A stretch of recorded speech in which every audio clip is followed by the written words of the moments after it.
Dear students, कल हम लोग पढ़ रहे थे द क्लाइमेट ऑफ इंडिया, जिसमें पढ़े थे समर सीजन में पढ़े थे नॉर्थर्न प्लेन्स एंड राजस्थान के एरिया में टेम्परेचर 40 डिग्री से एबव रहता है। लेकिन जो साउथ इंडिया है, साउथ इंडिया का प्लेट्यू रीजन है, प्लेट्यू रीजन में टेम्परेचर 35 डिग्री से 40 डिग्री सेल्सियस तक होता है। मीन्स नॉर्थ इंडिया से कम टेम्परेचर साउथ इंडिया में होता है। आज हम लोग को पढ़ने हैं the monsoon season.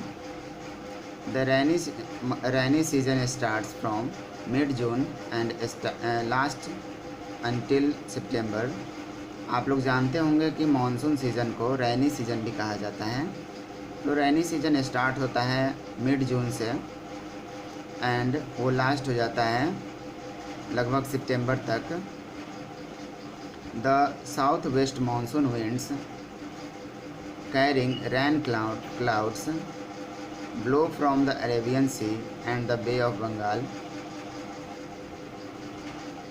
South and west से मानसून विंड्स आते हैं और वे रेन क्लाउड्स लेकर आते हैं from Arabian sea and bay of Bengal से। Starting from the southern most tip of India in Kerala. आप लोग पिछले चैप्टर में ही पढ़े होंगे कि सदर्न मोस्ट टिप क्या है, तो कन्याकुमारी सदर्न मोस्ट टिप है।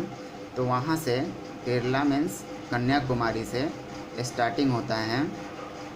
The monsoon clouds bring rain and relief from the summer heat in the beginning of June. जून के शुरू में, जब जून शुरू होता है, स्टार्ट होता है, उस समय से समर हीट से बचने के लिए, राहत के लिए मॉनसून क्लाउड्स रैन लेकर आते हैं, वर्षा लेकर आते हैं। कहाँ से? तो केरला से। मीन्स मॉनसून सीजन कहाँ से स्टार्ट होता है? तो मॉनसून स्टार्ट होता है केरला से और वे हमें समर हीट से रिलीफ दिलाते हैं। और जून के मंथ में, मीन्स स्टार्टिंग जून से, बिगिनिंग ऑफ जून से मानसून स्टार्ट होता है। By July the entire country experiences rains. जुलाई तक पूरा कंट्री बारिश का आनंद लेता है, बारिश को अनुभव करता है। However the rain is not evenly spread. फिर भी सभी जगह बारिश नहीं पहुंच पाता है, नहीं फैल पाता है। The western coast and the north eastern hilly area receive heavy rainfall.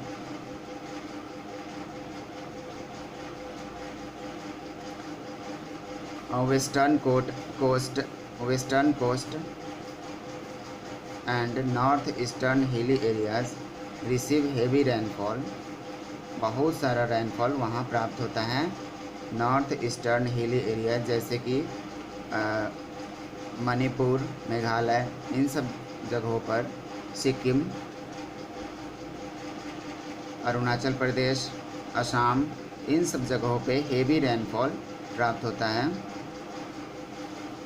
Mawsynram and Cherrapunji in Meghalaya get the highest rainfall in the world, while parts of Rajasthan and Kutch receive very low rainfall.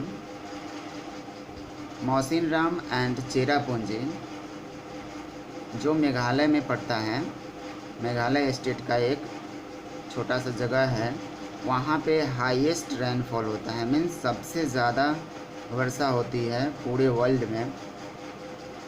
जबकि Rajasthan and Kutch, ये सभी part में बहुत कम rainfall होता है। The coastal areas of Tamil Nadu and Andhra Pradesh get rainfall in the month of October and November from the north east monsoon winds. Coastal area of Tamil Nadu and Andhra Pradesh Tamil Nadu and Andhra Pradesh का जो coastal area है, समुद्री किनारा है, वहाँ पे अक्टूबर के month में रेन आते हैं, वर्षा होती है। एंड अक्टूबर एंड नवंबर के मंथ में from the north east monsoon winds, जो नॉर्थ ईस्ट से मानसून विंड आती है उसके थ्रू वहाँ वर्षा होती है। Let us study the distribution of rainfall as shown in the map. चलिए स्टार्ट करते हैं, हम लोग स्टडी करते हैं डिस्ट्रीब्यूशन ऑफ रेनफॉल का इस मैप में।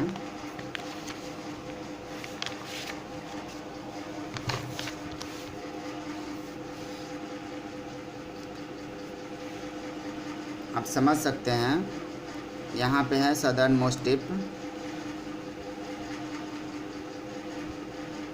और ये केरला है। यहाँ से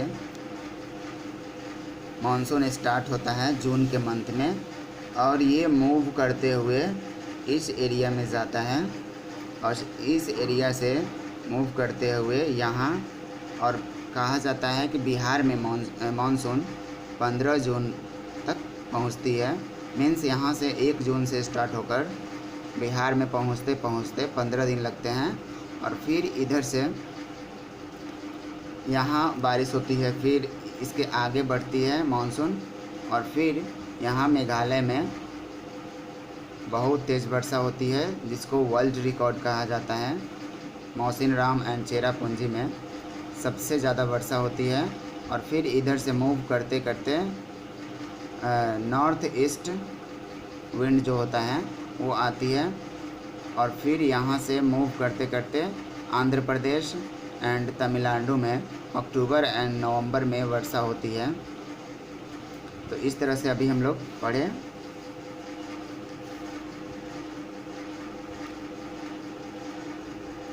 the plateaus of central India receive low to moderate rain. जो सेंट्रल इंडिया का प्लाटो रीजन है वहाँ नहीं ज़्यादा और नहीं कम रेन प्राप्त होता है, जबकि मॉडरेट से कम ही प्राप्त होता है, मीन्स भी थोड़ा कम ही रहता है। However the northern plains and hills receive heavy rains at time. उसी समय नॉर्थर्न प्लेन्स एंड जो हिली एरिया हैं वहाँ पे हेवी रेनफॉल प्राप्त होता है। In India where agriculture is the main occupation of the people. India में जहाँ एग्रीकल्चर लोगों का मेन ऑक्यूपेशन है, मेन व्यवसाय है। The monsoons are very important to the farmers. Monsoon farmers के लिए बहुत ही इम्पोर्टेंट है। However the monsoon winds fluctuate in their time of arrival, thus leading to conditions of flood और ड्राउट। फिर भी मानसून विंड्स फ्लक्चुएट करता है, कभी घटता है कभी बढ़ता है, जिस समय उसको पहुंचना होता है। फिर भी इस प्रकार ये जो कंडीशन है, इस कंडीशन से फ्लड और ड्राउट होने का खतरा ज़्यादा रहता है। या तो मानसून विंड ज़्यादा हो गया तो फ्लड आ सकता है, या मानसून विंड कम हो गया तो फिर ड्राउट हो सकता है, मीन्स सूखा पड़ सकता है, थोड़ा भी बारिश नहीं होगा। The cyclonic nature of the winds also cause heavy damage mainly along the eastern coast. जो साइक्लोनिक नेचर के विंड्स होते हैं वे भी बहुत बड़ी मात्रा में डैमेज करते हैं, मेन रूप से ईस्टर्न कोस्ट।